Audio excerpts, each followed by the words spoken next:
Junior Shakib ও শিখা এদের দুইজনকে চেনে না এমন মানুষ কমে আছে।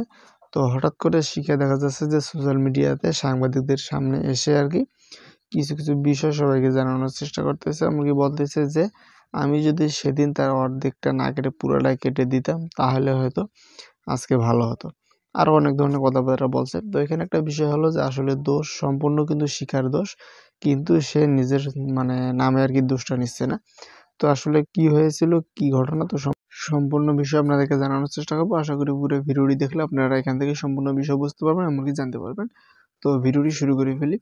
দর্শক শ্রোতা, আমরা সবাই জানি যে জুনিয়র সাকিব আর কি শাকিব খানের কিছু ডায়লগ দিয়ে সোশ্যাল মিডিয়াতে ভাইরাল হয়, এমনকি তাকে নিয়ে বিভিন্ন মানুষ বিভিন্ন ধরনের ভিডিও বানাইতো।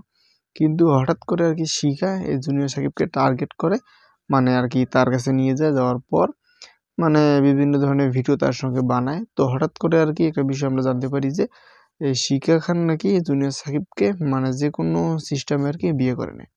নেওয়ার পর আর কি পরবর্তীতে তাকে বাড়িতে যেতে দেন, এমনকি আটকে রাখার চেষ্টা করে। এমনকি সে যদি বাড়িতে যাওয়ার চেষ্টা করে বা তার বাসা থেকে কোনো জায়গায় যাওয়ার চেষ্টা করে তাহলে সে পুলিশের ভয় দেখায়, এমনকি তাকে গ্রেপ্তার করানোর পর আর কি তাকে জেল খাটায়। আপনারা বিষয়টা দেখছেন, এর আগে কয়েকবার আর কি এই ধরনের কাজ করেছিল। এমনকি আরও বিভিন্ন ধরনের কথাবার্তা বলছিল। শিখা খানের একটা মেয়ে আছে, তার বিষয় নিয়েও আর কি অনেক ধরনের কথাবার্তা বলছিল শিখা খান। তো এখন দেখা যাচ্ছে যে হঠাৎ করে আমরা সামাজিক যোগাযোগ মাধ্যমে আজকে একটা বিষয় জানতে পারি যে জুনিয়র সাকিবের আজকে আর কি হাজিরার ডেট ছিল, প্রথম হাজিরা।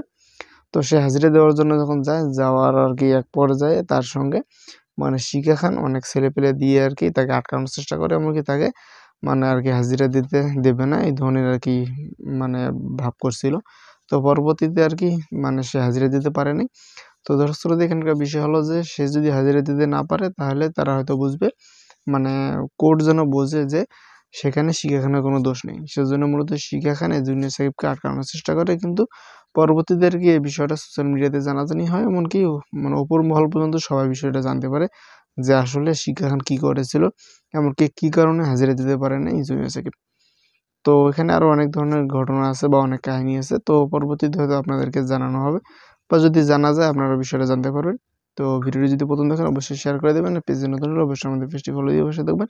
দেখা হবে নতুন কোনো ভিডিওতে। আর একটা বিষয় হলো যে এখানে কিন্তু সব দোষ শিখা খান আর কি এই জুনিয়র সাকিবকে তার কাছে নিয়ে যায়, যাওয়ার পর আর কি এই ঘটনাগুলো ঘটা আর কি শুরু হয়ে যায়। তো ভিডিওটি সবাই শেয়ার করে দেবেন।